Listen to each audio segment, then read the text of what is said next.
Salamat po, Congressman, sa binigay nyo. At least may tatayo ko na po yung kubeta na. Nakita po ninyo kung gaano po. Samantalang ang isang distrito, 11 billion, merong 8 billion, merong 6 billion. Leadership. Mr. Chair, ako po, nagtagal po ako sa House of Representatives. Mabuti na lang, party list lang ako. Hindi ko po minamalit ang party list. Pero kaya ko lang nasasabi sa party list, naging kalakaran na lang eh. Pag party list ka po, masaya ka na sa 150 million eh. Yung inyo pong constituency is nationwide. Mr. Chair, para ka rin senador eh, pagka party list ka eh. Kasi nationwide ka eh. Pero ang budget mo, pang budget lang ng barangay kapitan.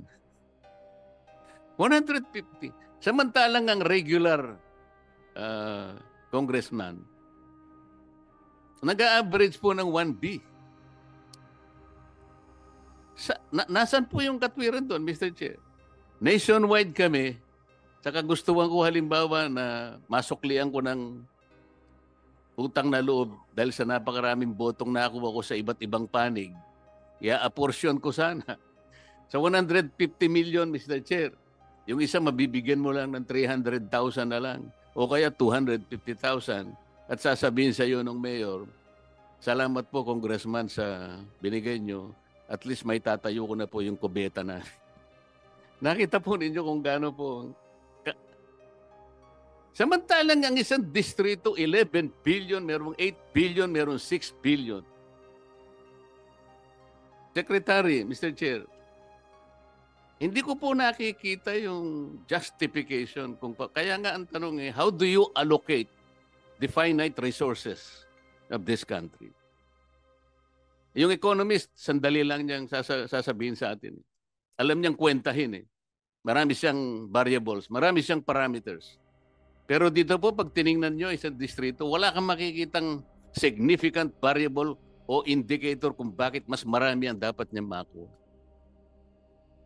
So let's start with that. That is supposed to be the starting point. Ang sabi mo kanina, Secretary, we should err at the side of caution. Gusto kong palitan. We should act at the side. Ayoko magkamali tayo. Not even erring.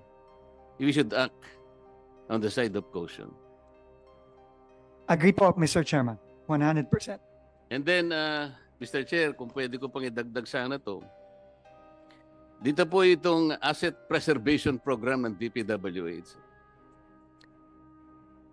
2022 to 2025,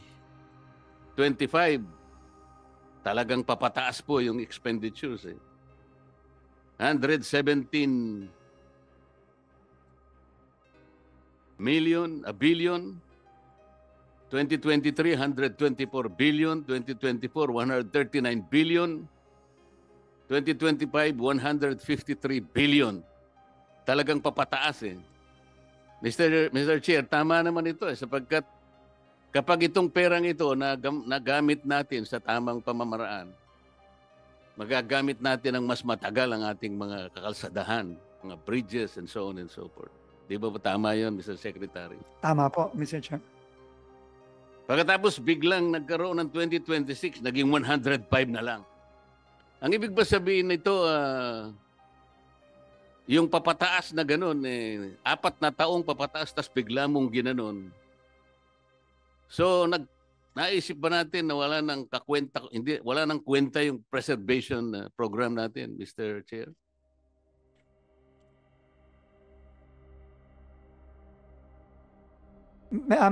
Mr. Chairman, no, in fairness po, no, yung original po ay 105 billion. Pero itinaas po ito to 115. 123.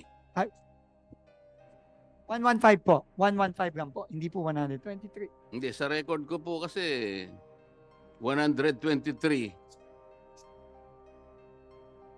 Ang final po ata na HGAB ay 115, Mr. Chairman. Pero tumaas pa rin po ng 10 bilyon. So, mababa pa rin kaysa doon sa Mababa pa rin po. trajectory na nangyari Tama po. in the last 4 years. Tama po. So ang assumption po ba rito ay hindi na natin talaga iniisip na i-preserve yung ating mga assets. Hindi naman po ganon ang sinasabi sa akin ng mga kasamahan ko. Ito lang po talaga, ang unang-una, ito po ang inapprove lang ng Department of Budget and Management nung sinabmit ng DPWH sa kanya ang asset preservation. In fact, ang inapprove lang po 105 at ito po inataasan ng konti ng HGAB to 115. Pero tama po kayo, kailangan po talaga humabol. No, kasi like ngayon po, no, ang dami po nating mga tulay na nagkakaproblema. Kasama na po halimbawa ang San Juanico, yung bumagsak na tulay sa Cagayan. No, so ito po lahat ay dapat kasama sa asset preservation program natin na unfortunately nababawasan po no itong mga nakaraang mga taon. Pero unfortunately din po, ito lang po ang inapprove. Pero we will welcome po kung itataas pa po lalo ito ng House ay ng Senate Finance Committee, Mr. Chairman.